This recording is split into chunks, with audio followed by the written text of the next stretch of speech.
Hello students, class 10th biology में chapter number 8वां है हमारा पर्यावरण। तो आइए इसके हम लोग लघु उत्तरीय प्रश्नों को हल करते हैं। ये पहला प्रश्न है, पारिस्थितिक तंत्र में उत्पादक का क्या कार्य होता है। जैव अवयवों को 3 घटकों में बांटा जाता है, उत्पादक, उपभोक्ता और अपघटनकर्ता। उत्पादक में हरे प्लांट आते हैं जो अपना भोजन स्वयं बनाते हैं। उत्पादक का कार्य बताना है, तो सबसे पहले आपको यहाँ से करना है, बुक से ही कर लेते हैं।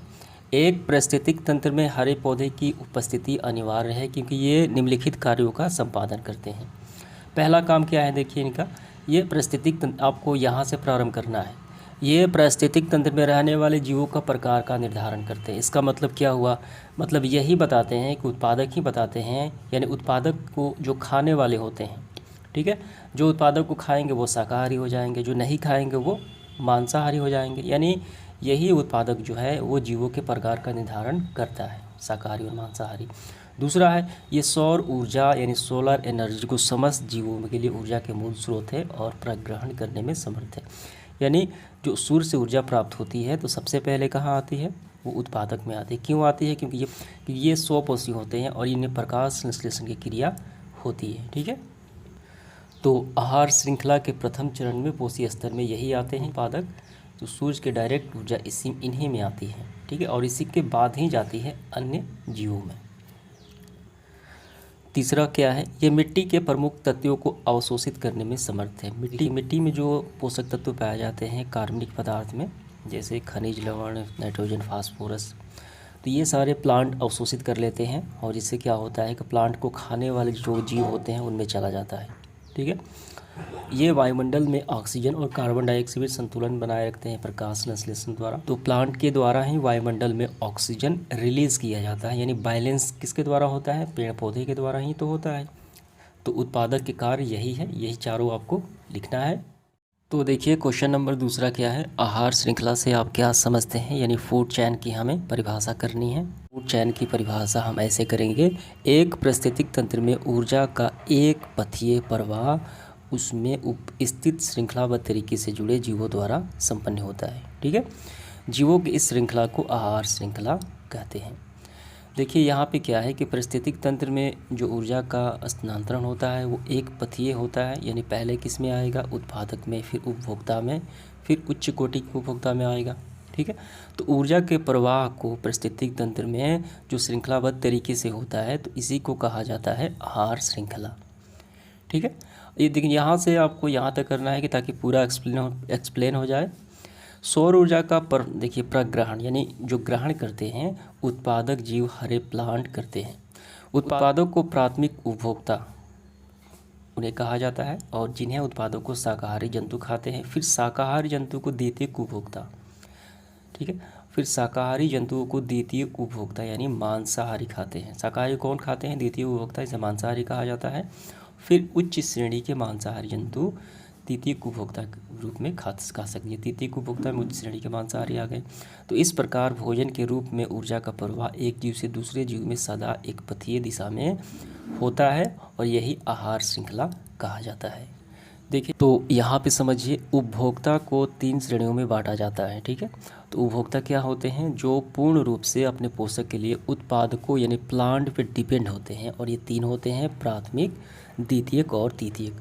प्राथमिक में मानव आ जाता है जो शाकाहारी को खाते हैं, ठीक है, बकरी, हिरण, खरगोश, ये शाकाहारी खाने वाले प्राथमिक उपभोक्ता में आ जाएंगे। और इन शाकाहारी को खाने वाले द्वितीयक उपभोक्ता, जिसमें शेर बाघ आ जाएगा, और तृतीयक उपभोक्ता में भी क्या आ जाएगा, शेर बाघ भी आता है, ठीक है। सर जो है यहाँ से यहाँ तक हो गया। आप चाहें तो ये उदाहरण भी लिख सकते हैं। तीसरा देखिए क्या है प्रश्न, पोषी स्तर क्या है, एक आहार श्रृंखला का उदाहरण देकर विभिन्न पोषी स्तर को बताएं। तो देखिए पोषी स्तर यानी ट्रॉफिक लेवल क्या होता है। आहार श्रृंखला में कई स्तर होते हैं तथा हर स्तर पर भोजन यानी ऊर्जा का स्थानांतरण होता है। आहार श्रृंखला में इन्हीं स्तरों को क्या कहा जाता है, पोषी स्तर कहा जाता है, ठीक है। यानी भोजन के जो स्तर होता है आहार श्रृंखला में तो उसे पोषी स्तर कहा जाता है। आहार श्रृंखला कई पोषी स्तर का बना होता है, इसका प्रत्येक चरण एक पोषी स्तर कहा जाता है। तो देखिए क्या है, आहार श्रृंखला के उत्पादक जो हैं यानी हरे पौधे प्रथम पोषी स्तर, ठीक है, फर्स्ट ट्रॉफिकल लेवल, और शाकाहारी यानी प्राथमिक उपभोक्ता कहा जाता है। उसे द्वितीयक पोषी स्तर सेकेंड ट्रॉफिकल लेवल, और मांसाहारी जिसे जो द्वितीयक उपभोक्ता कहा जाता है, तृतीय एवं उच्च श्रेणी वाले मांसाहारी वो तृतीयक उपभोक्ता यानी चतुर्थ पोषी स्तर कहा जाता है। तो ये हो गई पोषी स्तर की परिभाषा, उदाहरण के साथ समझाना भी है। तो उदाहरण में हम एक वन्य पारिस्थितिक तंत्र का उदाहरण लेते हैं। तो देखिए क्या है, एक वन पारिस्थितिक तंत्र में 4 पोषी स्तर होते हैं, 1, 2, 3 और 4। पेड़ पौधे, शाकाहारी जंतु, मांसाहारी जंतु और उच्च श्रेणी वाले मांसाहारी जंतु। ठीक है, तो पेड़ पौधे प्रथम पोषी स्तर में आ गया। ठीक है, और ये शाकाहारी द्वितीय, और ये तृतीय, और ये उच्च श्रेणी के जंतु शेर बाघ, ये सारे बाज चतुर्थ पोषी स्तर में आ जाते हैं। ठीक है, तो इसी प्रकार विभिन्न पारिस्थितिक तंत्र में 3, 5 या इससे भी अधिक भी पोषी स्तर हो सकते हैं। तो ये डिपेंड करता है कि वो पारिस्थितिक तंत्र कैसा है। ये वन्य पारिस्थितिक तंत्र है, तो आपको ये एग्जाम्पल ले लेना है और ये आपको ये ऐसा डायग्राम बनाना है और ये पूरा लिखना है। देखिए अगला जो प्रश्न है हमारा चौथा, आहार जाल का निर्माण कैसे होता है, यानी फूड वेब का निर्माण कैसे होता है वो बताना है। तो यहाँ पे समझिए आहार जाल, तो यहाँ पे आहार जाल की परिभाषा तो बिल्कुल नहीं करनी है, परिभाषा अगर जानना चाहें तो यहाँ पढ़ सकते हैं, लेकिन ये आहार जाल का निर्माण होता कैसे है ये हमें बताना है। तो यहाँ पे हम देखिए समझेंगे, पारिस्थितिक तंत्र का एक उपभोक्ता एक से अधिक भोजन स्रोत का उपयोग करता है। ठीक है, ये घास के मैदान का जो पारिस्थितिक तंत्र यहाँ पे उदाहरण लिया गया है, पाए जाने वाले जीवों की कणियाँ घास और अन्य पौधे, मेढक, सर्प, कीट, गिरगिट, बाज, पंछी तथा खरगोश हैं। ठीक है, तो देखिए हम समझेंगे यहाँ पे बाज पंछी के बारे में बताया गया है। बाज पंछी जो है ये आपको समझ में आ जाएगा। बाज पंछी घास खाने वाले कीटों को भी खा सकता है और साथ साथ कीट को खाने वाले मेढक या गिरगिट को भी खा सकता है। यहाँ पे समझिए आप कि कैसे आहार जाल का निर्माण होता है। ये बाज पंछी है, तो घास को कीट खाते हैं। ठीक है, ये टिड्डा हो गया, कीट को कौन ये डायरेक्ट खा जाता है। ठीक है, ये बाज, और इसके बाद इस कीट को खाने वाले गिरगिट को भी ये खा जाता है। ठीक है, अब आगे देखते हैं। साथ ही साथ कीट को खाने वाले मेढक या गिरगिट को भी खा सकता है। इसी प्रकार पौधे खाने वाले खरगोश को सर्प खाता है और सर्प को बाज खाता है। तो यहाँ पे देखिए प्लांट को खरगोश खाते हैं, खरगोश को बाज भी खा सकता है। पौधे जो है पौधे ठीक, अन्य जो है ये चूहे खाते हैं, चूहा सांप को और सांप को बाज खाता है। तो ये बाज क्या करता है, ये आहार जाल का निर्माण कर देता है। ठीक है, अब ये होता है कि ऐसी सारी आहार श्रृंखलाएं एक दूसरे से जाल की तरह जुड़ी हुई रहती हैं, आपस में जुड़ी हुई ऐसी आहार श्रृंखलाएं आहार जाल का निर्माण करती हैं। तो ये आपको बिल्कुल समझ में आ गया होगा कि आहार जाल किसे कहा जाता है। कि एक ऐसा जीव होता है जो कई तरीके के भोजन ग्रहण करता है, शाकाहारी और मांसाहारी, इस तरीके से वो आहार जाल का निर्माण कर देता है। तो ये आपका आंसर पूरा हो गया यहाँ से लेके यहाँ तक। इसके बाद देखिए पांचवा क्या है, पारिस्थितिक तंत्र में अपघटनकर्ता की क्या भूमिका होती है।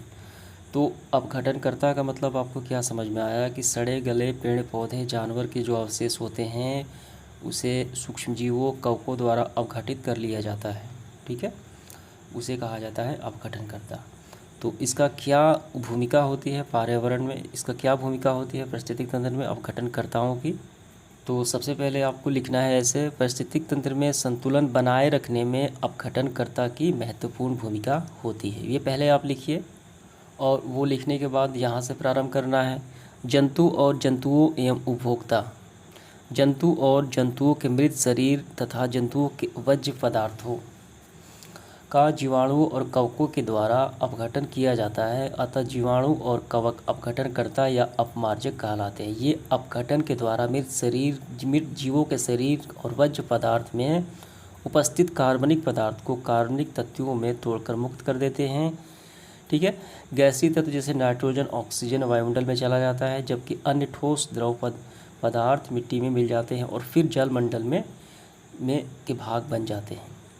तो यही महत्व होता है, ये पुनः रिसाइकिल कर देते हैं, यानी सड़े गले पदार्थों को पुनः वायुमंडल में पारिस्थितिक तंत्र में भेज देने का काम करते हैं अपघटनकर्ता, जिनमें जीवाणु और कवक शामिल हैं। तो यहाँ तक आपका आंसर हो गया ये। प्रश्न क्रमांक 6 देखिए क्या है, उत्पादक एवं उपभोक्ता में क्या अंतर है। आइए करते हैं इसका आंसर। तो यहाँ पे है उत्पादक, यहाँ पे है उपभोक्ता।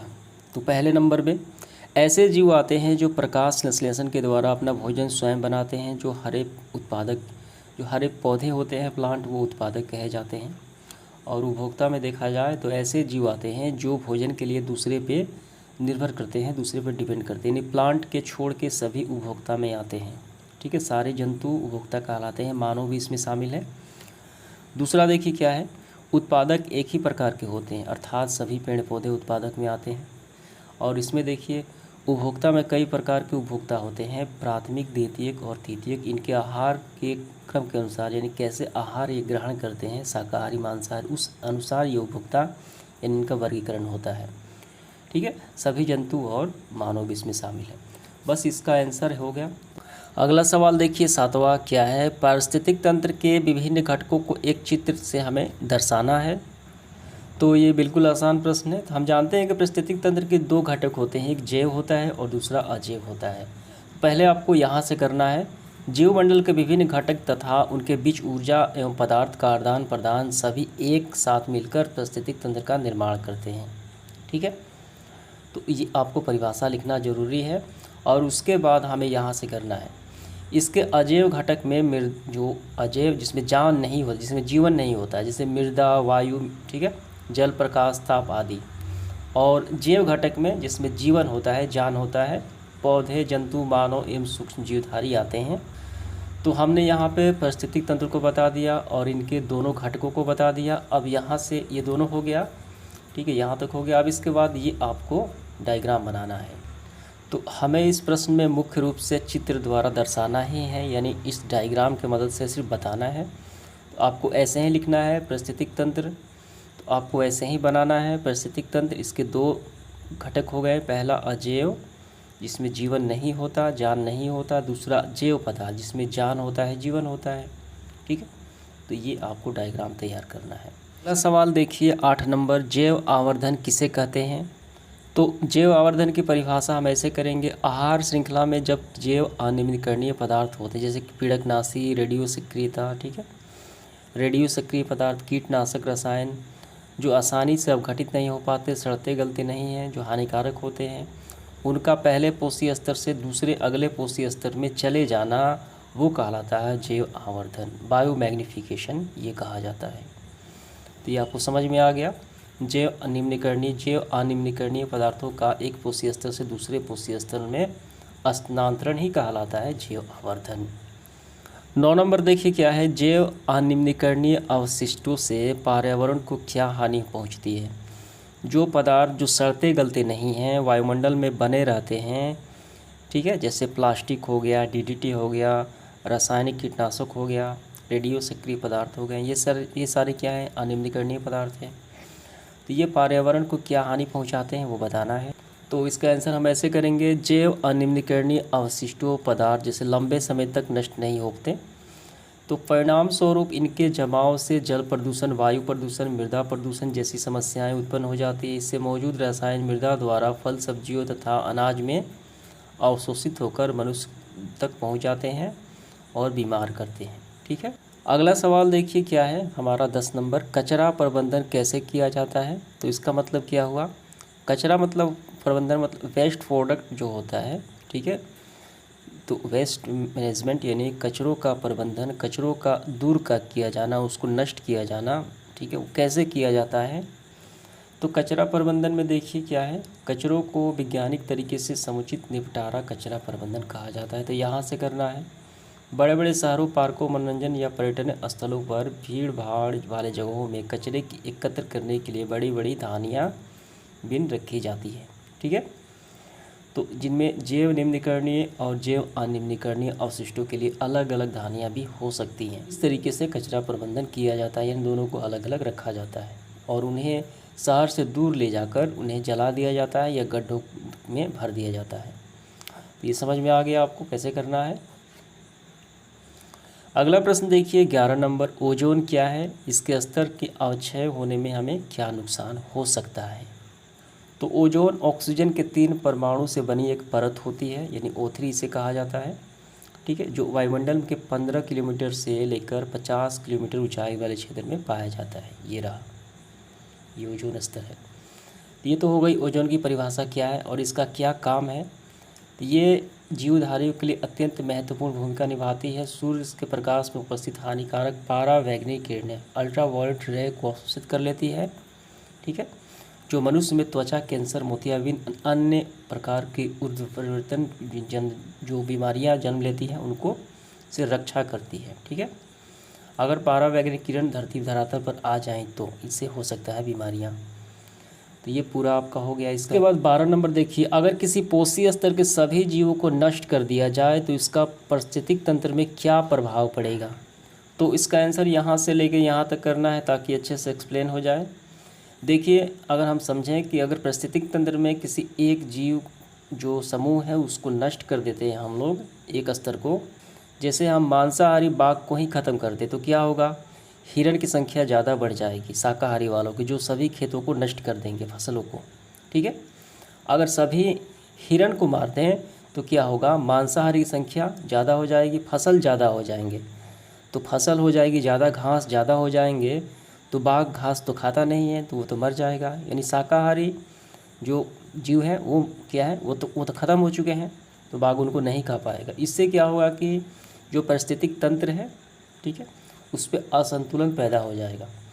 तो यहाँ से करना है, पारिस्थितिक तंत्र के सभी स्तर एक दूसरे पर निर्भर हैं तथा श्रृंखलाबद्ध तरीके से एक दूसरे से जुड़े हैं। तो अभी हमने आपको समझाया वैसे ही, तो यही आपको पूरा लिखना है कि असंतुलन पैदा हो जाएगा। 13 नंबर देखिए, एरोसॉल रसायन के हानिकारक प्रभाव क्या है। तो इसका सिंपल सा आंसर है, एरोसॉल में प्रयुक्त क्लोरोफ्लोरोकार्बन यानी CFC जैसे रसायन से ओजोन स्तर का अवक्षय होता है, यानी ओजोन को ये नष्ट करती है ओजोन परत में, ठीक है। एरोसॉल में क्या पाया जाता है, क्लोरोफ्लोरोकार्बन एक रसायन पाया जाता है। यही इसका आंसर हो गया। अगला प्रश्न 14 देखिए, जैव अनिम्नीकरणीय एवं जैव निम्नीकरणीय अवशिष्टों में क्या अंतर है, उदाहरण सहित हमें समझाना है। तो इसका आंसर हम ऐसे करेंगे, जैव अनिम्नीकरणीय और यहाँ पे जैव निम्नीकरणीय, ये पदार्थ जो हैं सूक्ष्म जीवों को द्वारा अवघटित नहीं किए जा सकते, जैसे प्लास्टिक, कांच, हमें उदाहरण भी देना है, ठीक है। तो ये सड़ते गलते नहीं हैं। और वहीं जैव निम्नीकरणीय की बात की जाए, ये पदार्थ जिन्हें जीवाणु, कवक जैसे सूक्ष्म जीव सरल पदार्थों में अवघटित किए जा सकते हैं, जैसे कागज हो गया, फलों के छिलका हो गया। दूसरा, ये पर्यावरण के लिए प्रदूषण एवं नुकसान है, जैसे प्लास्टिक की थैलियाँ, और ये पर्यावरण के लिए प्रदूषण नहीं फैलाते हैं, जैसे कागज, फलों के छिलके, क्योंकि ये अपघटित किए जा सकते हैं सूक्ष्म जीवों द्वारा।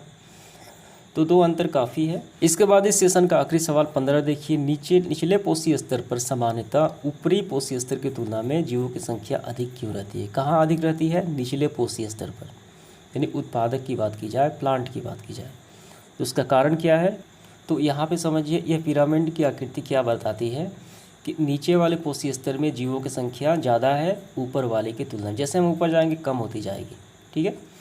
इसका कारण समझिए, यहाँ पे सामान्यतः उच्च पोषी स्तर के जीवों में को अपनी आवश्यकता की आपूर्ति के लिए ज़्यादा मात्रा में खाद्य पदार्थों की ज़रूरत होती है, अतः निचले पोषी स्तर पर जीवों की संख्या अधिक होती है, ठीक है। यानी ज़्यादा ऊर्जा प्राप्त करने के लिए, आवश्यकता की पूर्ति के लिए ज़्यादा मात्रा में खाद्य पदार्थों की ज़रूरत होती है, अतः निचले पोषी स्तर पर जीवों की संख्या अधिक होती है।